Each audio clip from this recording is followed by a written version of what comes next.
by the way, we're going to have all... FlaSh. Ooh. Oh, no? He just moved? FlaSh? FlaSh? Come on, FlaSh. FlaSh, anybody? FlaSh?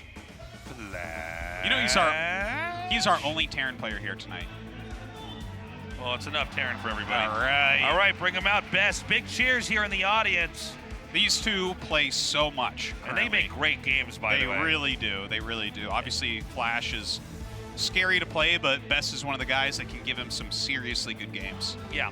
Best is someone who is capable of beating FlaSh. Yep. Look at that PC. That is so sick. That PC looks like it was broken off of a wing of an alien spaceship. Oh, yeah. No, that PC looks like what a Transformer would look like if those movies didn't suck. Yeah. Yeah. Those movies are terrible. They are awful. So we're going to go to our map and take a quick look at, All right. at this. This is New Bloody Ridge. Yeah. So PvT on this map, I don't have a lot to say. I mean, one-on-one maps, Protoss can cheat, certainly. Yeah. Are carriers good on this map? Yes. I feel like they would be just looking at it. Carriers are good here. They're strong here. There's some very interesting quick 3 expansion builds that we've seen Terrans use. In fact, FlaSh used it. Oh, who did he use it against? Was it Snow even, maybe? Anyways, yeah, there's a lot of interesting plays on this map. Mines are going to be important. Yeah, let's see how they open up. Best has a really full range in PvT. Can kind of play any type of play. I think he's an Arbiter player, though. You know, you always have people divided. Like, if you like carriers, you go carriers more often. If you like Arbiters, you go Arbiters more often. But I think there's also maps that tend to Yeah. There's definitely one or the maps other. that are There's better. maps where Arbiters are unwise, and then maps where you would be foolish to go carriers on. I think it's generally if you are better at macro, then you're going to fit into Arbiters better, which is why Best is an Arbiter guy. And then if you're better at micro, you're going to fit into carriers better. Sure. That would be someone like Snow. Sure. Yeah. And I think, sorry, I think for please. FlaSh specifically, he's extra strong against carrier timings. You almost will never see him lose that, ever. Yeah, he is able to always exactly have the right number of carriers, or I'm sorry, of Goliaths to fight the carriers, to where the carriers don't seem to do anything. And one thing about FlaSh is he makes the game look deceptively simple. Yeah. Now, here we have Best. There's also the chance that we have a gas steal, although that doesn't seem to work that well against FlaSh. I don't know. I don't know what Best is going to do. He is absolutely capable of winning this, though. He's not the favorite, but like, he had to pick a Protoss to take on FlaSh. There's no reason to not pick Best as one of those players. There's no question that he's one of the best Protoss in the world right now. He's also very happy to get in the Terran's face early on. Sure. You see Best a lot of times just kind of walk in there, and he's very good with Dragoon, Zealot Control, and just do damage. Here's FlaSh. Here's his accomplishments, as much as we could fit on that little white box in the bottom left. These are his 10 Star League championships. You can notice that the bottom 2 rows they had to double up because there's not enough graphic for how many championships he's won. Of course, he's won other tournaments and Pro League and stuff. The one and only Golden Grand Slam winner, that would be... yeah, well, he won everything 3 times or more, basically. 3 NSLs, 3 OSLs, 4 ASLs. There's just no one that's anywhere near him. It's so absurd. Master of the Ussels. And it's so funny as well because, like, there's no Terran anywhere near him either. It's not just like, like, people at one point were like, oh, T-Soggy. People don't even say that anymore because it's such a dead meme. It's so stupid. Because it's like, who's the next best Terran? I don't know. Last. Light. What do we got? Like, 3 championships between them? Yeah. Anyways, this should be a good one. This is a match I'd watch anytime. Oh, absolutely. Let's get this going. It looks like we're ready. This is game 2, Best versus FlaSh. Right now, KT with a 1-0 lead. FlaSh here to continue that on with a 2-0, or Best will even it out 1-1.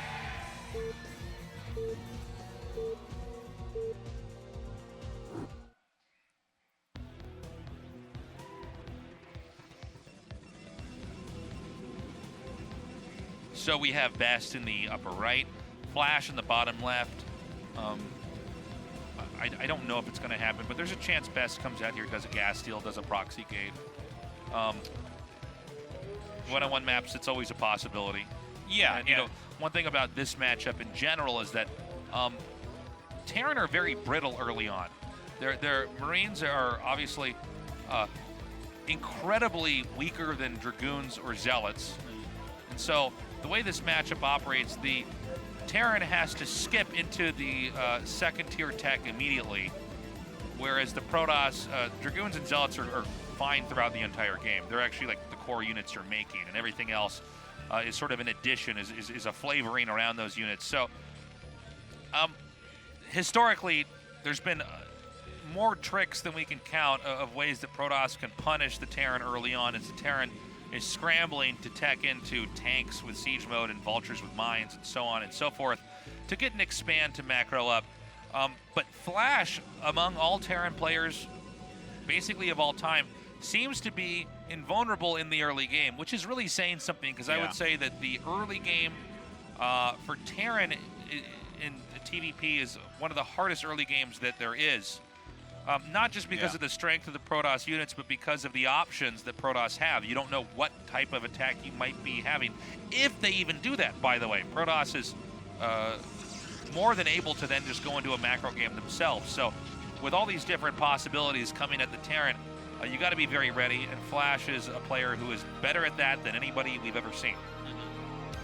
Truly is. His understanding is such a different level, and specifically his SCV micro is far better than anyone else's. And you might ask, what?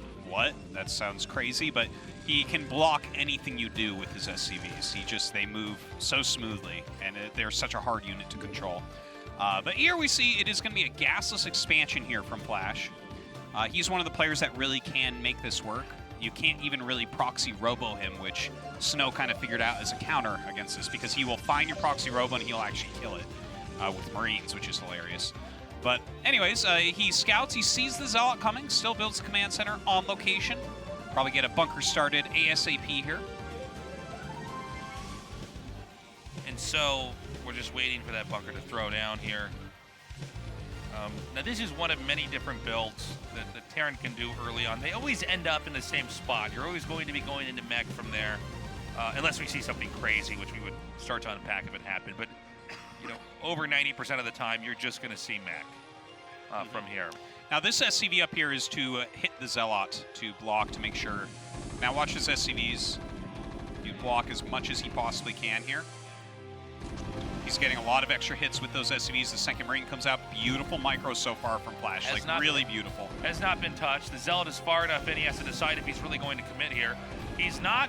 Do you see this? Do you see the SCVs getting extra hits? It's insane. Really good control by Best, actually. He really stepped it up there. He's going to get that one Marine. But, you know, to lose one Marine for one Zealot is a worthwhile exchange for the T.E.N. Especially in this situation where FlaSh already has a command center up. He is in an amazing spot. Protoss has to make a decision very quickly here. Is Protoss going to expand and match this, albeit behind, or is he going to try to rush even further in here? It looks like it's going to be a Nexus. Hey, once you lose that first Zealot, I actually don't think there's anything you can do to punish FlaSh at that point. So I think the Nexus is the only way, and what you'll generally do is rally down some Dragoons and just beat on the bunker to force lost mining time and repair time, because the siege tanks will be very late here. There's just no question about that. Now, the game's not over, even though we see FlaSh already taking a lead. Protosses can come up with something, but normally we see the Protosses try to expand with the T.E.N because you don't want to get behind in a macro game. A lot of T.E.N play, I should say one facet of T.E.N play in this matchup and an approach is to try to really power up with a strong push, since the Protoss tends to get map control early on. By the way, the scouting SCV is very important. Really good body blocking here by Best. Second Dragoon comes in here. No scouting for you, FlaSh. Oh, that probe micro was insanity. That was amazing. If you slip by there and see the next tech building, I mean, that's a huge tell. You can get so much done with that as T.E.N. You know whether you need turrets or anything like that. Here, normally you'll see a T.E.N player go and get a turret here because you just don't know what's coming. Right. By the way, this is going to be a double expand here for Best. Just going to have to move that back. So when you do the quick expand, Dragoons with range do outrange the bunker, even though the bunker increases the marine range slightly, or increases the range of anything that's inside of it slightly. So the SCVs have to come up here and repair, and this is basically you curbing the amount of minerals that get mined with the SCVs because they have to go back and repair. Now, is he going to get a shuttle? And Reaver, I would expect that. I think actually There it he'll go is. Observer. Oh. Yeah. Oh, my bad. Okay. Because if you're going to take these quick 3 bases, what he wants to do here is hit that. He hopes he can force siege mode and then just run home and turtle. In this situation, you see FlaSh is getting that eBay because he didn't get the scout off. He has 2 add-ons on his factory, but only 1 gas, so he will 100% be going for vultures and pushing out and seeing what's what. So we are going to have to see Best turtle up in a little bit here. Yeah. If the vultures are out with speed and/or mines, then it's so important that the Protoss is already in a position to defend, because vultures deal damage specifically to probes so quickly that if you're not ready when they get there, you're going to suffer so much damage that usually this allows Terran to win with a push later on. Yeah. If they get the kills they need on the workers. Now look at this move out timing. This is only 20 seconds later than you would do it with a factory expanding. He's got 3 siege tanks, 4 Marines moving across the map. It is Reaver tech, like you were mentioning, that he has a shuttle, an observer, and he should have a Reaver pretty soon here. Yeah, and the Reaver is very important because the Reaver is the one unit that makes the math very unclear for the Terran. You know, and this is such an important moment right here. Going to that high ground, I can't even explain how important it is. If he's not standing there, FlaSh can kill a base. Right. And so he's got a position there, but there's vultures that are about to run through here. Does he get the block? That's not a full block. That's not a full block. Ooh, that good. will keep the vultures out. Really good responses here. Oh, weird. Okay. Okay, now he gave up that high ground. So FlaSh has drawn the units away. That's what he wanted to do. Very, very good. The Reaver should be coming just about now. Yeah, the problem is Protoss is now behind these buildings. He can use this for a little bit of cover. Here's the Reaver now. Yeah. It was not pointed towards the army, so it has to turn away. Yeah, he sees that the Reaver is out, and he can force the Reaver to stay over here for a little bit, just because his units are over on this side of the map. But if the Reaver is sitting around back at the Protoss base, you can't really do damage with this 2 factory pressure anymore. Right. So, I think they both played this very well, is how I would grade that. Yeah, FlaSh did not overextend there, which is very important. The Reaver is being used in a defensive way, so it can't really do that much extra damage. And I think he'll move out pretty soon with it and just poke the edges. Yeah, I think so. And so FlaSh kept the Protoss honest. Protoss was honest and had the right defense, and so FlaSh goes back, transitions into a 3rd base here.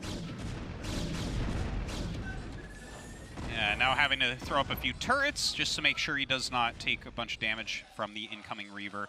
Getting Goliaths as well, because turrets are static. They can't really do too much against a Reaver except say, don't come right here.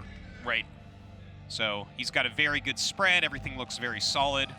Like, his placements may look funny. Don't copy that in your ladder games because your opponent will kill you.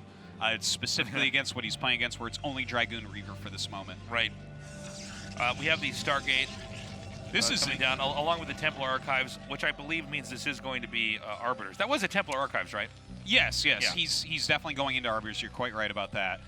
This is an excellently played game by both sides. I love that Best is going directly into Arbiters here. He's not even bothering with the Reaver push at this moment. And it looks like he wants to take a 4th, which absolutely endorse as well. I think it's the right move. This looks like it's the makings of a beautiful macro game right now. Yeah. Now, of all the players in the entire world to go up against, FlaSh has the best macro game we've ever seen. Yeah. His decisions are the best, and no one macros better than him. So those 2 things together are pretty strong. So we have Best now with another Gateway Explosion. No 4th base yet here from Best, as he might want to try to just try to power along with the Terran. Now, usually you see Protoss try to stay ahead in bases, but this is an alternative style that is viable to try to use here, where you stay on roughly the same number of bases. Excuse me, he's going to get a 4th here. But you're staying basically on the same number of bases. Oh. You're trying to just have enough that you can take on the main army of the Terran. And remember that Terran doesn't have a lot of bases to take. In fact, this is one of the maps where there's hardly any expansions at all. Yeah, so that's true. it sort of it starts out looking very interesting with the peaks and the valleys, the open areas and the narrow areas on the map. But as it goes on, there's not a lot to offer for the late game player here. And so I believe, if I'm understanding this correctly, Best wants to try to win a big fight, maybe one or two, against the army, keep the Terran oppressed and cornered, and then deny the fourth base, which is in the 6 o'clock spot, I think. I feel like he's, it's a very interesting game here so far. I love that he has 4 High Templars in a shuttle.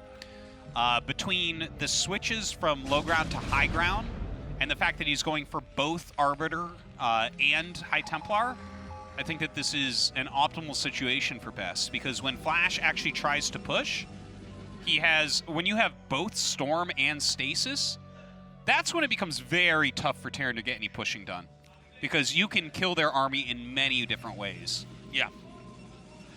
Yeah, so the way this usually goes is the Arbiter Stasis is first, trying to get tanks, sometimes the vessel. It kind of depends on what hand you're dealt here as far as what the Terran's army composition is. Then you throw down Psystorm, you attack in. When the Psystorm's done, if the Terran's fully upgraded, you back up and then try to rinse and repeat. Unless you get a really good engage, like the Zealots get right up in front of the tanks and the Vultures are in a bad spot. Now, I do not think you should be actually, okay, I'm confused. I don't know what's going on. I think that this is a bad move. Well, let's see how the storms are, but everything that I understand about this game says this would never work. Yeah, and it doesn't just not work, but he loses like so much getting nothing done. That was actually, I would say, one of the bigger misplays I've seen in the last couple of years in a pro game. That almost looked like a laddering mistake from a lower tier player. Is that I think for some reason he believed that he could break that with Psystorm into ground army. And I'm sorry, there's no Arbiter with that army, right? I don't see anything cloaked, but the Arbiter he delayed quite a bit, I think, to get those Psystorms, but the Psystorms did very little, and now FlaSh is just starting to roll. Now is FlaSh overextending here? There's a lot of Zealots coming up. If these Zealots can pull all the way through, sick Reaper Scarab right there, but I think that FlaSh should have enough to hold all this right now. Yeah, he's doing pretty good with that Reaver, but I see the Protoss army thinning out. Yeah. Yeah, oh wow. Good last Scarab there for sure. Yeah, not bad. Yeah. Vultures are coming here to reinforce. This was a split-second decision here by FlaSh, by the way. Vulture mines are going to sprinkle down on this little area over here in front of where the Zealots can come in. I like the shuttle, by the way. Yeah. The shuttle actually could allow him to possibly bust this. Oh my God. So important you have those Vultures on. Sick Mind Drag right there. Yeah. You need to have those Vultures to cover. This is a great move, too. The tanks here. A lot of times, siege tanks, their own splash damage is what kills the other siege tanks. Oh, absolutely. So, having the Vultures there to snipe the other Zealots is so important. Now, he's breaking down the fourth base. By the way, quietly, FlaSh expands to the upper left. Yeah. This is one of his superpowers, is he will attack you relentlessly and just start expanding behind it. Yeah. And if you can't break him, that's it. But it looks like he is very, very far ahead at this point. 2-1 upgrades are done. I think that might have even been fake Arbiter tech, to be honest. I think you're right. I think he made the Stargate for looks almost. Well, it was blinking at one point. I hadn't seen the Arbiter Tribunal, and I saw how quick the High Templars were, and I thought, is this Arbiter? And then it was blinking. I'm like, I guess so? Yeah, I was a little bit confused by it as well. When I saw that there were 4 Templars, and then I assumed Arbiter tech, I thought, gosh, that's a lot of gas. When did he get his second, third gas here? But I think you're right, Artosis. I think it was a fake. We see this at high levels. We'll see players that just get like 2 carriers, for instance, or 4 carriers and stop, hoping that the Terran overmakes Goliaths. Yeah. In this case, and you play very differently against Arbiters in Psystorm. Against Arbiters, you attack more quickly to kind of, hit them before they can do anything to you, whereas attacking quickly is bad against High Templar, but then he attacks, so it's weird. Okay, I think we are getting very close to the end of the story here for Best. I mean, the Terran is about to get to the mouth of the second base. That's going to isolate the third. FlaSh is close to maxing out here. I mean, he's refilling his supplies here very quickly and continuing to kind of close in on this natural expansion here. Some And, good Zealot bombs. I mean, Best is doing what he can, but this army of FlaSh is so much bigger. Trying to get a huge mind drag there, can't quite do it. Yeah, I think you can actually get the Nexus from there, right? Maybe. I think you can at that one little angle there. Right, another Side Storm goes off on some of these tanks. Best with so few units left over. We may have GG in a second. Yeah, here. looks like it. It's so difficult to get your army out. You wall in early on as Protoss to stop the Vultures, but then when they get a push on you over here, suddenly that wall in becomes very problematic. GG! KT is now here with a 2-0 lead. FlaSh with very impressive play. I like the ideas about what Best brought here, but I'm still a little bit confused about how he thought that was going to work. That's one of the most ambitious moves, in theory, to try to take a Terran down with, is to try to push into him on 3 bases. Well, he and did like storm everything and break him. Yeah, he kind of did like a fake play where you're expecting him over on your side a little bit later, so maybe he thought FlaSh should be more greedy or it would have less units. Well, you were saying if you think it's Arbiters, you want to push sooner, right? Yeah. So maybe he thought the push was going to come and he storms it, but then we saw him come across the map and FlaSh wasn't quite at the push point yet. If FlaSh is sitting defensively, the odds of you breaking him are not that high. I think that if Best had continued to macro up and try to utilize things like high ground advantages with Psy Storms, that would have done a lot better for him. We're going to a break. When we come back, game number 3 with the SKT versus KT show match. Don't go away.